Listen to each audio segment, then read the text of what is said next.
Welcome to another episode of Calvin MC. Today we're taking a close look at the BMW 335i, a car that has long been a fan favorite among enthusiasts for its stout engine and factory twin-turbo configuration. But with the newer B58 platform coming down in price, the question on everyone's mind is an N54 335 still worth buying in 2023?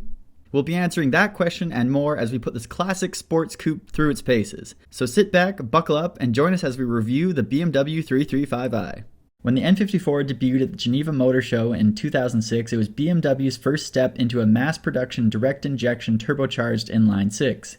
BMW is lauded for their extensive history building incredible inline-six engines, but as the saying goes, the first through the wall gets the bloodiest, meaning the N54 was bound to have growing pains. And boy, growing pains only begins to describe the sort of mechanical nightmare this platform went through.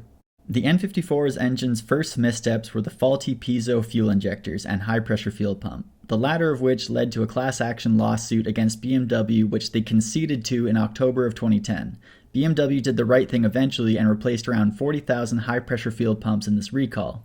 As for the injectors, it only took BMW 12 iterations to nail down the design. Although the high-pressure fuel pumps were largely sorted out, the complexity of these cars began to rear its ugly head as owners put more and more miles on the car.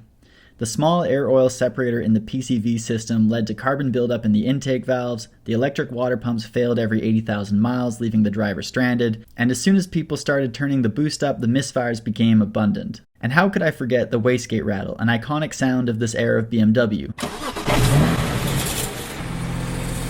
The pivot arm that intersects the exhaust housing would wear down, causing a loose fit that led to a clatter sound and an inability to meet boost target. With this, the prolific 30FF drivetrain malfunction code was born. Bing bang! Now in 2023, the complex maintenance issues are compounded with failing gaskets such as oil pan, oil filter housing, and valve cover. This means on top of critical and expensive fuel injectors failing, one will also have to sort out the mundane issues of keeping oil inside the engine. Now I know by now you're thinking, why in the hell would anyone pick up such a troubled platform? But there's a few solid reasons. Although the N54 can be more problematic than Kanye in front of a camera, it boasts a forged piston, rod, and crank combination, making for a sky-high power limit before having to reinforce the engine.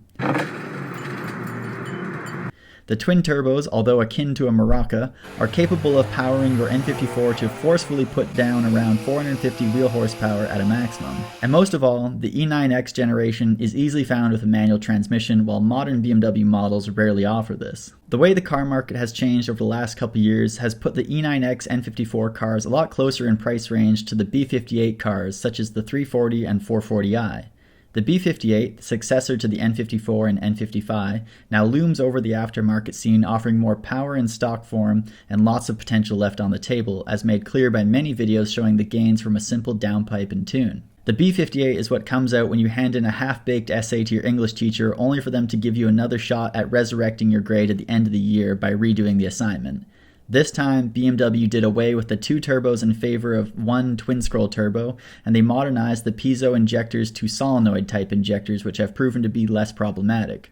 Notably, the B58 uses an air-to-water intercooler unlike the air-to-air intercooler in the N54. The B58 was also fitted with Vanos and Valvetronic, which enables variable valve timing and lift. The integration of Vanos and Valvetronic makes for a more flat torque curve. All this revised technology means the B58 is able to push around the same 450 wheel horsepower on stock turbo given the appropriate supporting mods, mainly downpipe, tune, high pressure fuel pump upgrade, and ethanol. Although the B58 has some so-called common problems with mysterious coolant loss, the platform as a whole is much more refined in comparison to the first few years of the N54's production. So why is the N54 still relevant if the B58 has solved the problems of the E9X generation? The N54 offers more aftermarket support from years of owners' experiences which aids in troubleshooting and repairs, but mainly it offers a higher ceiling for power output. If you're chasing out 800 wheel horsepower single turbo monster, then the N54 platform is for you.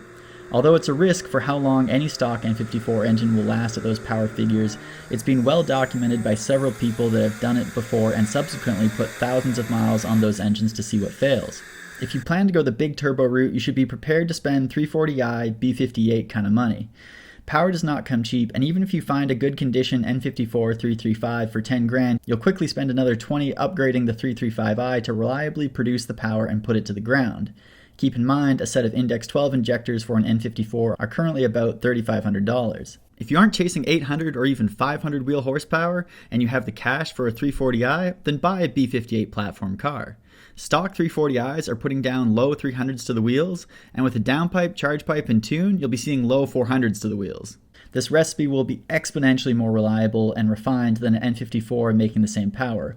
You'll also get to enjoy the driving experience of a car that is a decade newer and that it probably has had half as many previous owners. Everything in moderation at the end of the day. If you're willing to put aside thousands for maintenance on an N54 car for the trade-off of driving a manual transmission car that was once on the cutting edge of technology, then enjoy an E9X car and keep it simple. Ultimately, you'll keep the cost low by keeping your expectations reasonable. No matter how the car was taken care of before your ownership, any BMW will find a way to your wallet. These were never cheap cars, so keep your mindset aligned with the idea that although these cars are good value for the money, the kind of budget required to keep the cars alive has not changed. As for me, I'll keep loving my N54 335i. If you want some insight into what it's like working on an N54, check out my maintenance videos down below in the description. Thanks for watching, and have a good day.